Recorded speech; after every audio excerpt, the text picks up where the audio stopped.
College की परीक्षा खत्म होते ही नरेश ने तय किया कि वो कुछ दिन दादाजी के घर बिताने जाएगा।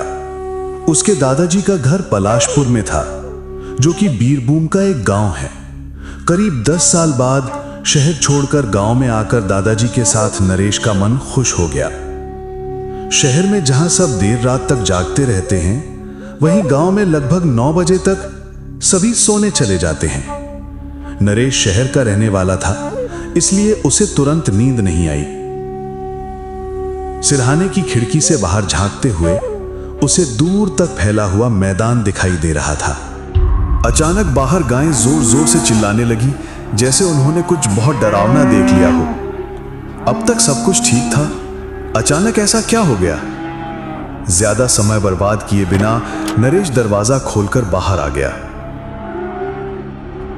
दादाजी को उसने नहीं जगाया, कहीं वो चिंता में आकर बीमार ना हो जाएं। दादाजी के कमरे की खिड़की से एक बार देखा, नहीं, वो निश्चिंत होकर सो रहे हैं। बाहर आकर देखा, आसमान में घने काले बादल छाए हैं, तेज हवा चल रही है और हल्की हल्की बारिश हो रही है। शायद गाय गौशाले के बाहर है, इसलिए घबरा रही हैं। नरेश ने तय किया कि वो गायों को गौशाले में डाल देगा, इससे सब शांत हो जाएगा। वही सोचकर नरेश एक एक करके गायों को गौशाले में ले जाने लगा, लेकिन गायें अंदर जाने के लिए तैयार ही नहीं हो रही थीं। वे और जोर से चिल्लाने लगी।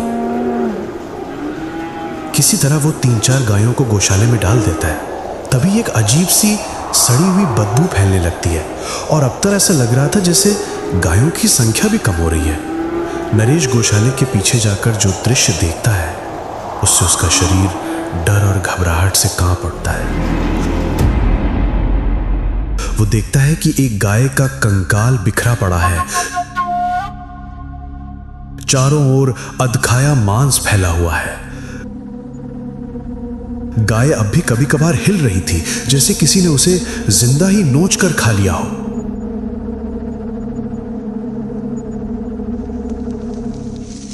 तभी पास का जंगल हिलता है। नरेश वहां एक पल भी नहीं रुकता और घर की ओर दौड़ पड़ता है।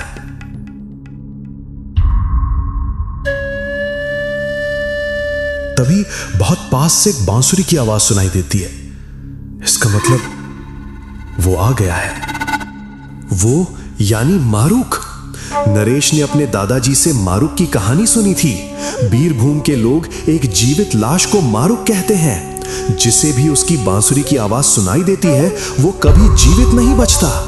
नरेश समझ गया कि आज उसकी जान बचना मुश्किल है। उसने देखा कि एक काली लंबी परछाई उसकी ओर बढ़ रही है। उसकी ऊंचाई 12-13 फुट से कम नहीं हो सकती। नरेश घर की ओर ना जाकर उल्टे मैदान की ओर दौड़ने लगता है, लेकिन कोई है जो उसके पीछे आ रहा है। पीछे मुड़कर देखने पर वो देखता है एक विशालकाय आकृति उसके पीछे है, लेकिन वो ना चल रहा है ना दौड़ रहा है, वो हवा में तैर रहा है।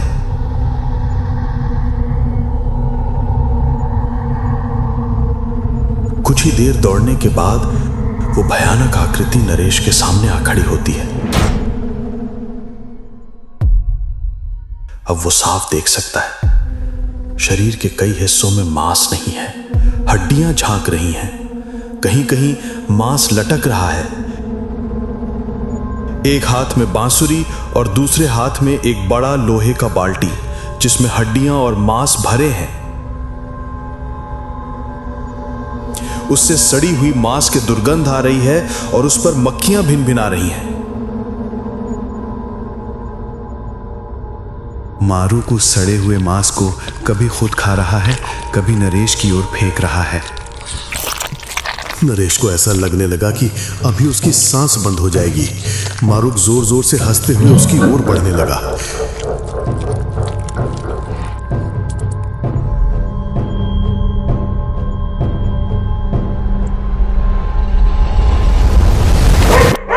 तभी दादाजी का पालतू कुत्ता भोलू नरेश के पास आकर खड़ा हो गया और मारूक की ओर देखकर जोर जोर से भौंकने लगा। भयानक आकृति ने कुत्ते को देखते ही पीछे हटना शुरू किया और कुछ ही पलों में वो हवा में खो गया। नरेश भी भोलू को लेकर वापस घर लौट आया।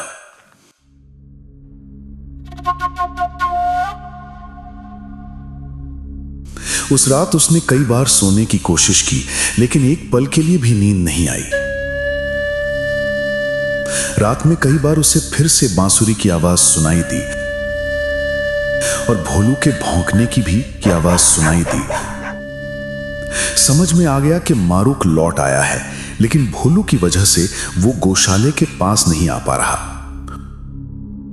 उसे याद आया, जब वो गायों को गौशाले में ले जाने निकला था तो भोलू उसके पीछे पीछे आ रहा था, लेकिन बारिश में भीग न जाए इसलिए उसने उसे बाड़े में बंद कर दिया था। पर अपने मालिक को बचाने के लिए भोलू समय पर बाड़ा तोड़कर बाहर आ गया और नरेश और मारूक के बीच आ खड़ा हुआ। लेकिन एक गाय की जान चली गई। यह सोचकर नरेश का दिल भारी हो गया। सुबह होते ही नरेश ने दादाजी को पिछली रात की पूरी बात बताई और पूछा, यह सब कब से शुरू हुआ? दादाजी ने कहा, आज से करीब 5 साल पहले गांव का एक मछुआरा माधव रात को मछली पकड़कर 7 मील के मैदान के रास्ते लौट रहा था। रात पूर्णिमा की थी, इसलिए चांदनी में सब कुछ साफ दिख रहा था। थोड़ा आगे बढ़ने पर उसने देखा, मैदान के बीचों बीच कोई लंबा सा इंसान उल्टा बैठा है। चेहरा नहीं दिख रहा था और पास से किसी बकरी के कराहने की आवाज आ रही थी, जैसे वो बहुत तकलीफ में हो। जिज्ञासावश माधव और नजदीक गया और देखा कि वो आकृति जितनी लंबी उसने सोची थी उससे भी लंबी है और जैसे कोई मांस चबा रहा हो वैसी आवाजें आ रही थी। माधव ने पूछा, कौन हो तुम? ऐसे बैठकर क्या कर रहे हो?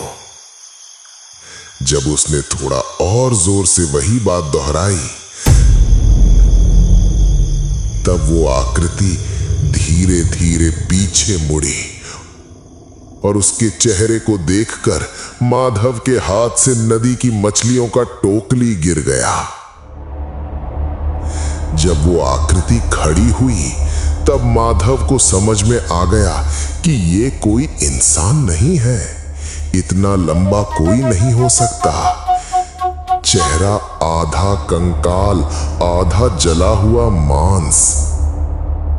शरीर के कई हिस्सों में मांस झुलसा हुआ, सूखा खून जमा हुआ। चेहरे पर ताजा लाल खून लगा था और वो काली फटी जीभ से उस खून को चाट रहा था। जमीन पर एक बकरी का अधखाया शरीर पड़ा था।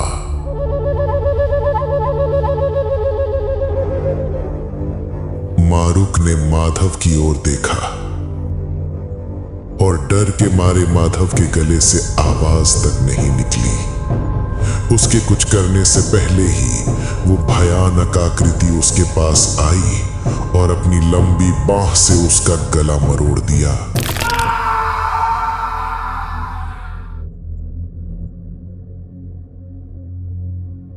अगली सुबह जब कुछ गांव वाले नदी की ओर जा रहे थे तो उन्होंने 7 मील के मैदान में माधव की लाश पाई। मांस नोच नोच कर खाया गया था। इसके बाद से ही गांव में कई लोगों ने रात में मारूक को देखा। जो भी अकेला मिला मारा गया। हर बार उसकी बांसुरी की आवाज और सड़े मांस की दुर्गंध आती है जब वो आता है। नरेश समझ गया कि उसका सौभाग्य था कि भोलू समय पर आ गया, नहीं तो अकेले बच पाना नामुमकिन था। दोपहर होते होते गांव वालों से नरेश को मारूक की असली कहानी पता चलती है। कई साल पहले गांव में एक 13-14 साल का लड़का रहता था। नाम था तापस। वो अपने दादू, माँ और पिता के साथ रहता था। जैसे जैसे उसकी उम्र बढ़ती गई वो जिद्दी और गुस्सैल होता गया, लेकिन एक बात में वो बहुत अच्छा था, बांसुरी बजाना। हमेशा उसकी कमर में एक बांसुरी बंधी होती। एक रात उसे अचानक नदी की बॉयल मछली खाने की इच्छा हुई। माँ दादी ने कहा कि सुबह ला देंगे, लेकिन वो जिद करने लगा, अभी चाहिए। पिता उसकी जिद टाल नहीं पाए और मछली पकड़ने के लिए जाल और बाल्टी लेकर निकल पड़े।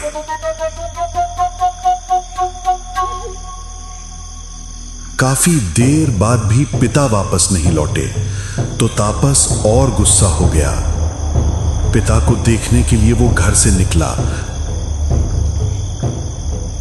मां ने खतरे से बचने के लिए उसे एक तेज चाकू दे दिया। करीब 2 घंटे बाद तापस घर लौटता है। पूरे शरीर पर ताजा खून लगा है। हाथ में वही बाल्टी है जिसमें अब हड्डियां और मांस भरे हैं। मां और दादू बार बार पूछते हैं, पिता कहां है? ये खून कहां से आया? गुस्से में तापस कहता है, इसमें पापा का ही मांस है,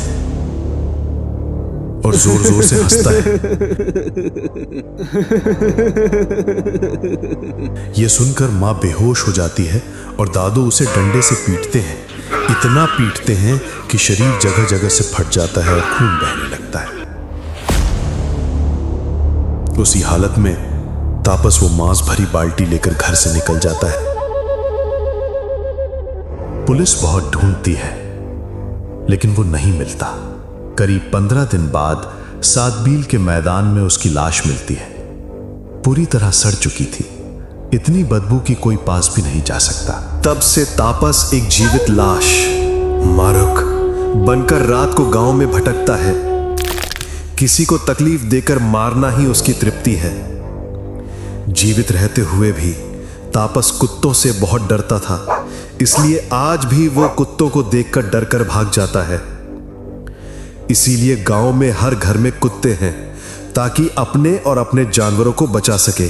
फिर भी अगर कोई अकेला हुआ तो खतरा है, क्योंकि मारूक आसपास ही है।